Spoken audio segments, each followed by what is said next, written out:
So you've been sending in some articles about how to keep our minds sharp, as we get older.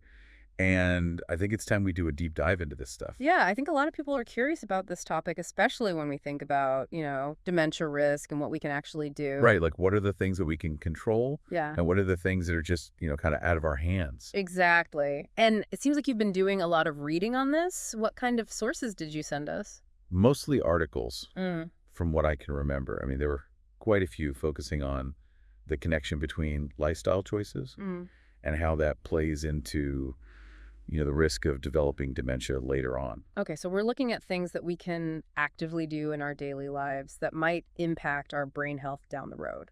Yeah, and I think that's what's so interesting about this, right? It's not just about accepting things as they are. It's about understanding what we can actually influence. Absolutely. And I think that's empowering for people to realize, especially as we age. So from what I've gathered, the article seemed to point to two main categories. Things we can do that are positive for our brains, and then some habits we might want to reconsider. That's a good way to break it down. So let's start with the positive side. What are some of the key takeaways from your reading? But one thing that really stood out was the importance of diet. Like, what we eat seems to have a huge impact on our brain health. Yeah, and that's something that comes up consistently in research. The articles you sent all emphasized a balanced diet rich in fruits, vegetables, whole grains, nuts, and fish. It sounds like a pretty common sense approach, right? Eating a variety of healthy It foods. is.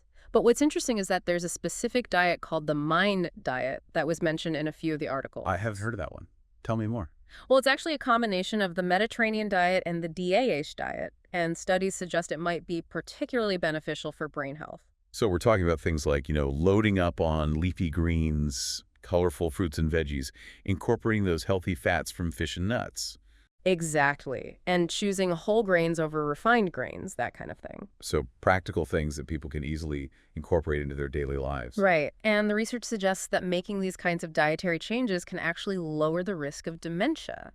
That's really encouraging to hear. Yeah. Now, aside from diet, what about exercise? Did that play a role too? Absolutely. Physical activity is crucial for brain health, and it doesn't have to be anything too strenuous.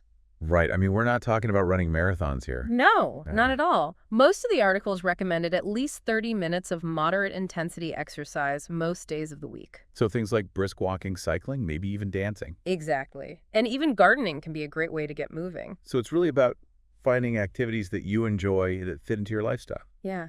And the key is consistency. It's about making it a regular part of your routine.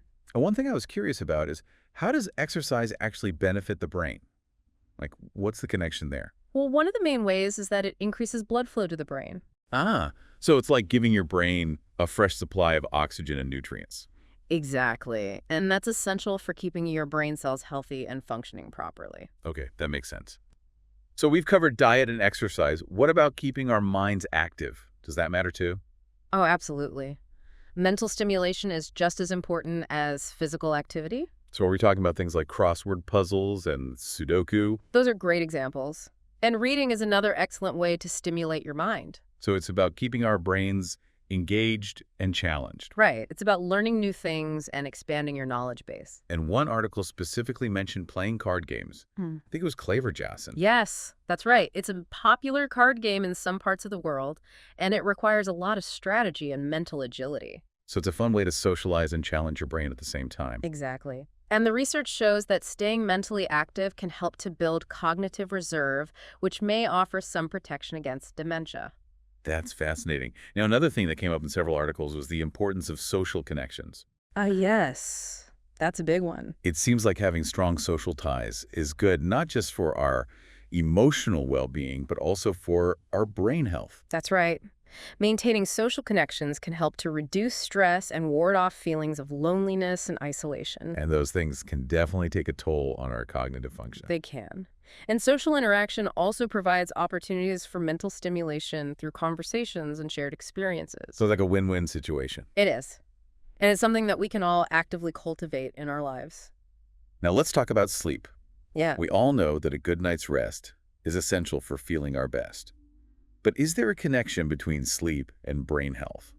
There definitely is. Sleep plays a vital role in clearing out waste products from the brain. So while we're sleeping, our brains are essentially doing some housekeeping. Exactly. And some of the waste products that are cleared during sleep have been linked to dementia. So getting enough sleep is like giving our brains a chance to reset and recharge. Precisely. And it's important to prioritize good sleep hygiene. What does that involve? Things like establishing a regular sleep schedule, creating a relaxing bedtime routine, and making sure your bedroom is dark, quiet, and cool. So it's about creating an environment that's conducive to restful sleep. Exactly. And the research suggests that getting enough quality sleep can actually lower the risk of dementia. That's great to know. And finally, on the positive side, what about managing existing medical conditions? Does that play a role in brain health? Absolutely. Conditions like high blood pressure, diabetes, and high cholesterol can all increase the risk of vascular dementia. And that's a type of dementia that's caused by damage to the blood vessels in the brain. That's right. So it's important to work with your doctor to manage these conditions effectively. So taking care of our overall health is also crucial for protecting our brains. Exactly. Now let's shift gears a bit and talk about some of the lifestyle choices that might increase the risk of dementia. Okay, so what are some of the things we might want to be more mindful of? Well, smoking is a big one. We all know that smoking is bad for our health in general, but is it specifically linked to dementia? It is. Smoking increases inflammation and oxidative stress in the brain, which can damage brain cells. And that damage can contribute to cognitive decline. Exactly. So quitting smoking is one of the best things you can do for your brain health. Now, what about alcohol? There's always a lot of debate about whether moderate alcohol consumption is beneficial or harmful. Right, and there's some research that suggests that moderate drinking might have some health benefits. But what did the articles you read say about alcohol and dementia risk? Well, they cautioned against excessive alcohol use. So heavy drinking can be detrimental to brain health. It can. It can lead to brain damage and impair cognitive function. So moderation is key. It is. And it's always a good idea to talk to your doctor about what's considered a safe level of alcohol consumption for you. Now, we talked about how beneficial exercise is. Yeah. What about the flip side of that? A sedentary lifestyle. Being inactive can increase your risk of developing health conditions like obesity and type 2 diabetes. And those conditions can in turn increase your risk of dementia. Exactly. So it's all interconnected. So it's not just about avoiding exercise. It's also about avoiding prolonged periods of sitting. Right. It's important to get up and move around regularly throughout the day. And finally, what about diet? We talked about how a healthy diet can support brain health. What kind of eating habits might be harmful? Well, diets that are high in saturated fat, sugar, and processed foods can be detrimental to brain health. So those convenience foods and sugary treats might be tempting, but they're not doing our brains any favors. They're not. They can contribute to inflammation and other processes that can damage brain cells. So it's really about making conscious choices about what we eat. It is, and it's about prioritizing nutrient-rich foods over those that are processed and high in unhealthy ingredients. All right, so we've covered a lot of ground here. We've talked about the positive lifestyle choices we can make to support our brain health, and we've also discussed some of the things we might want to avoid. It's a lot to take in, but I think the key takeaway is that we have more control over our brain health than we might realize. Right? It's not just about genetics or age.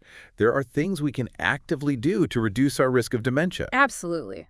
And it's never too late to start making changes. Even small, gradual changes can make a big difference over time. They can.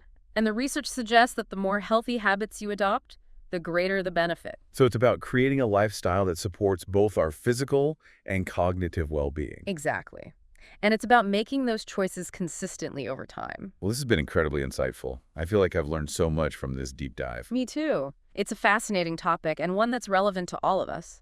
Before we wrap up, I want to quickly recap the key points for our listeners.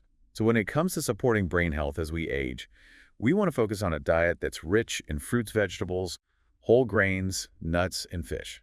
And we want to make sure we're getting regular physical activity, aiming for at least 30 minutes of moderate intensity exercise most days of the week. We also want to keep our minds engaged with activities like reading puzzles and learning new things. And it's crucial to nurture our social connections by spending time with loved ones, engaging in social activities, and staying connected to our communities. We also want to prioritize good sleep hygiene by establishing a regular sleep schedule, creating a relaxing bedtime routine, and making sure our sleep environment is conducive to restful sleep. And finally, it's essential to manage any existing medical conditions, like high blood pressure, diabetes, and high cholesterol. On the flip side, we want to avoid smoking excessive alcohol, use a sedentary lifestyle, and a diet that's high in saturated fat, sugar, and processed foods. It sounds like a lot, but remember, even small changes can make a difference. So as you reflect on everything we've discussed today, I'd like to leave you with this question.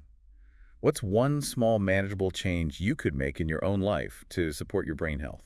Perhaps it's incorporating a 15-minute walk into your daily routine or trying a new brain-boosting recipe. Or maybe it's reaching out to a friend or family member you haven't spoken to in a while. Whatever it is, I encourage you to take that first step towards a healthier brain and a more fulfilling life. Thank you for sending us your questions and for joining us on this deep dive into brain health. It's been a pleasure exploring this topic with you. We hope you found this information helpful, and we look forward to diving into more fascinating topics with you in the future. Until next time, stay curious and stay well. Bye for now.